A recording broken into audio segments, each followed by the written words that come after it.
శుభోదయం. మరి డిఎస్సిలో మరి ట్విస్ట్ అండి. ఈడబ్ల్యూఎస్ సర్టిఫికెట్ల రీవెరిఫికేషన్లో మహిళా అభ్యర్థుల సర్టిఫికెట్లపై తెరకాసు.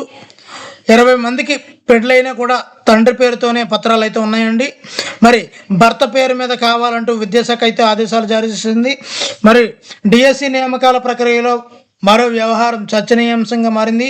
అందులో ఈడబ్ల్యూఎస్ అంటే ఎకనామికల్లీ వీకర్ సెక్షన్ సర్టిఫికేట్ విషయంలో కొత్త దరఖాస్తు వచ్చబడింది. మరి ఇప్పటి వరకు ఎంపిక జాబితాలో ఉండి కాల్ లెటర్ వచ్చిన అభ్యర్థులు సర్టిఫికేట్ పరిశీలన కేవలం ఈడబ్ల్యూఎస్ సర్టిఫికేట్ ఉందా లేదా అని పరిశీలించి ఓకే చేశారు.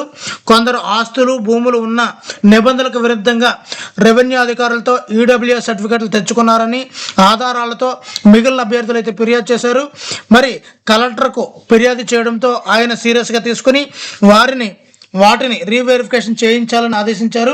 దీంతో జిల్లా విద్యాశాఖ అధికారులు 5 అభ్యర్థులకు ఈడబ్ల్యూఎస్ సర్టిఫికెట్లు జారీ చేసిన ఆయా మండలాల రెవెన్యూ అధికారులు పంపి వాటిని పరిశీలించి మళ్ళీ నివేదికలు ఇవ్వాలని అయితే తెలిపారు.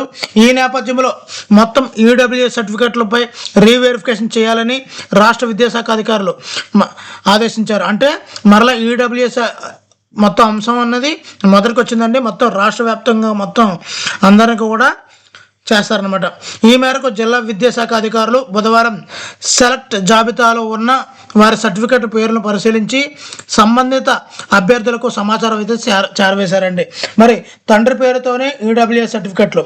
మరి జాబితా మేరకు జిల్లాలో అన్ని క్యాడర్ పోస్టులకు సంబంధించి 138 మంది ఈడబ్ల్యూఎస్ సర్టిఫికెట్లు సమర్పించారు. వారి సర్టిఫికెట్లు ప్రత్యేక కమిటీలతో రీవెరిఫికేషన్ చేయించారు.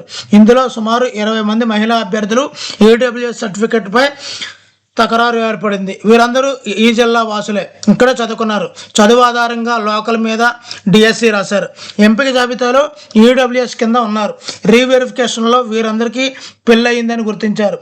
తండ్రి పేరునే ఈడబ్ల్యూఎస్ సర్టిఫికెట్ పెట్టిన 20 మంది మహిళా అభ్యర్థులకు భర్త పేరున ఈడబ్ల్యూఎస్ సర్టిఫికెట్ తీసుకురావాలని సమాచారం అయితే పంపారు.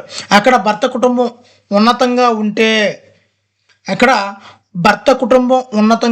చాలా జాగ్రత్తమైన విషయం అండి. భర్త కుటుంబం ఉన్నతంగా ఉంటే, ఒకవేళ భర్త ఎంప్లాయ్ అయితే, ఒకవేళ భర్త మరి ట్యాక్స్ పే చేస్తూ ఉంటే, ఉన్నతంగా ఉంటే ఈడబ్ల్యూఎస్ సర్టిఫికేట్ వచ్చే అవకాశం ఉండదు. అప్పుడు ఈ అభ్యర్థులు ఎంపికను తిరస్కరించే అవకాశాలు అయితే కనిపిస్తున్నాయి. దీంతో ఆయా అభ్యర్థుల్లో టెన్షన్ పట్టుకోగా వారి తర్వాత స్థానంలో ఉన్న అభ్యర్థులు తమకు అవకాశం వస్తుందేమోనని ఆతృతగా చూస్తున్నారు. ఇదండి విషయాలు. మరి ఇందులో చాలా విస్తృతంగా ఆలోచించవలసిన అవసరం ఏంటంటే, ఈడబ్ల్యూఎస్ భర్త కుటుంబం పేరు మీదుగా మార్పు అయితే మాత్రం చాలా లొసుగులు అయితే బయటపడే అవకాశాలు ఉన్నాయి. ఈ 20 మందిలోని ఒక 10 మందికైనా భర్త యొక్క కుటుంబంలో ఒక ఉన్నత స్థాయిలో ఉన్నట్లయితే వాళ్ళందరూ కూడా ఉద్యోగం కోల్పోవాల్సి వస్తుంది. తర్వాత స్థానంలో ఉన్న వాళ్ళకి వెంటనే వాళ్ళు ఆశ అయితే పెట్టుకుంటున్నారు. అందు గురించనే మరి సెలెక్ట్ అయిన అభ్యర్థుల్లో టెన్షను, మరి వెనకాల ఉన్న వాళ్ళకి ఆతృత. మరి రెండిట్లో ఏం జరుగుతుందో చూద్దాము. మరి వీడియో నచ్చితే తప్పనిసరిగా లైక్ చేద్దాము. ఇలాంటి మరిన్ని వీడియోల కోసం ఛానల్లో సబ్స్క్రైబ్ చేసుకుందాం.